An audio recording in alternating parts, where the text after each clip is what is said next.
This is the Highly Sensitive Person Podcast, a weekly podcast for people who experience the world brighter, louder, and more intensely. Join me on a journey of acceptance of our highly sensitive person traits. Welcome to episode 39. I'm your host, Kelly. This is the Highly Sensitive Person Podcast, where I talk about what it's like to have sensory processing sensitivity. When you experience all the stimulation and everything around you, like sights and smells and sounds and emotions, very strongly. I'd like to start with a comment that was left on the blog from a reader who calls himself Aqua. It's difficult for me since I don't have many friends or acquaintances that can relate or understand my sensitivity. Sometimes people tell me, don't be so sensitive or stop worrying about things so much. But I feel that my sensitivity is simply a part of who I am.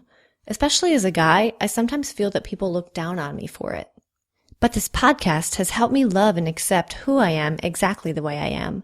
And I can't express how comforting it is to know that there are quite a few others out there who think a lot of the thoughts that I do. And the podcast also helped me to adjust to the rest of the world and to try to be more accepting of the times when people aren't sensitive of my feelings. Thanks so much, Aqua. This is quite relevant to today's topic, actually. Today's show is about haters, the people who don't believe that high sensitivity is a real thing, or who think that HSPs are just whiners who wanted to be treated in a special way, or that HSPs are making excuses to accept their flaws instead of trying to improve themselves. When I see comments like all the stuff I just said, it's like a little fire is inside my gut. It just riles me up and ticks me off. Because, well, part of it is just the nature of the internet. People love to cut other people down and make them feel stupid or like they're wrong. But it also annoys me that people can be so closed-minded that they can't possibly imagine that someone else has a different life experience than they do. So get ready for some ranting. I'm going to talk about 3 real examples that I've experienced of HSP haterade. The first one was just the other day. Some popular website, like Huffington Post, I think, posted some article about being a highly sensitive person. There were lots of positive comments from people who were happy to learn about HSPs. Then, of course, there were the naysayers. One person wrote, "How incredibly presumptuous to claim that you feel more deeply.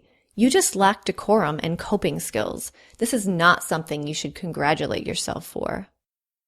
Oh, this is such a perfect example of what I think is the most common form of ignorance regarding HSPs.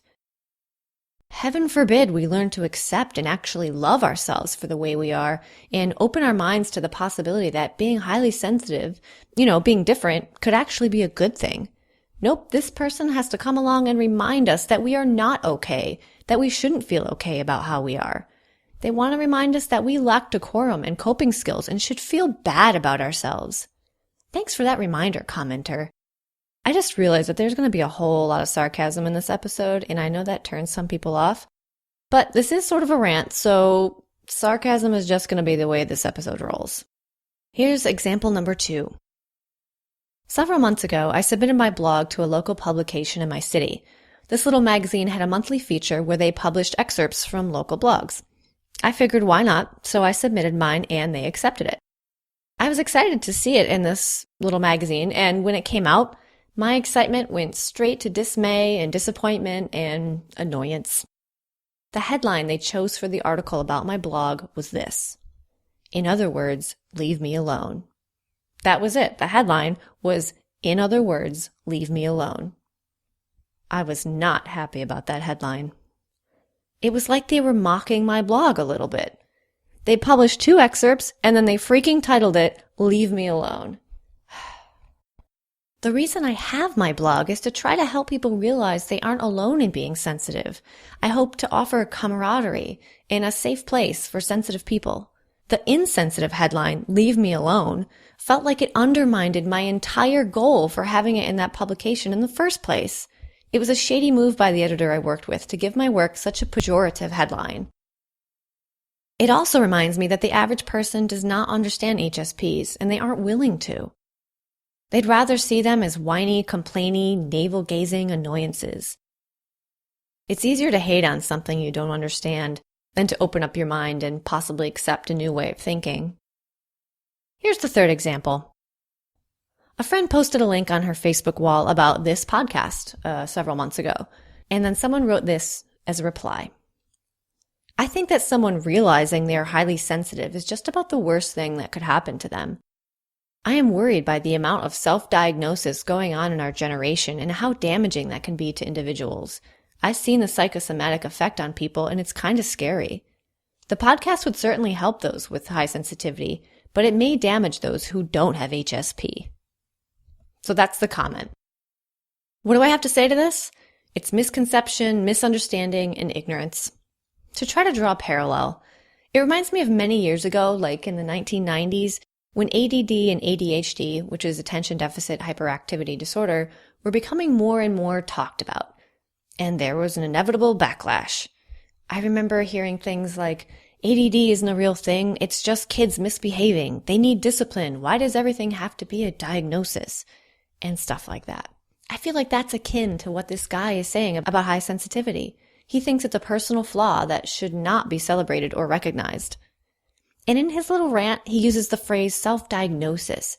And by saying that, you can see that he has no idea what high sensitivity really is. He was commenting on something he knows nothing about. I've said it a million times. High sensitivity isn't a sickness or an affliction. Saying you're diagnosed as an HSP is like saying you were diagnosed with left-handedness. Being highly sensitive is a trait. It's just the way you are. By warning people about self-diagnosis, does this guy honestly think that someone who is not highly sensitive is going to hear the podcast and try to start acting more sensitive because they think it's cool or makes them seem special or something? That's so nonsensical, I can't even respond to that. If I could, I would rather be an extroverted non-HSP. Yep, I said it. Life would be easier if I didn't have to expend so much energy processing every little thing. I wish I didn't have to feel so much. But here I am, and I might as well try not to hate myself for being different. Hate on, haters, and I will continue to educate you. Maybe someday you will expand your mind outside of your personal bubble of experience and understand that not everyone has the same life experience as you. I welcome you to the sensitive side. Thanks for listening to this somewhat angry-ish rant. Please head over to my blog at highlysensitiveperson.net, where you can read the show notes, tons of blog posts about being highly sensitive, and sign up for my twice-monthly newsletter about HSP news and notification of new blog posts and podcast episodes. Once you sign up to that, you won't miss any of the good stuff. Please check out my new book, A Highly Sensitive Person's Life, on Amazon for paperback and Kindle. Thanks so much for listening, and see you next week.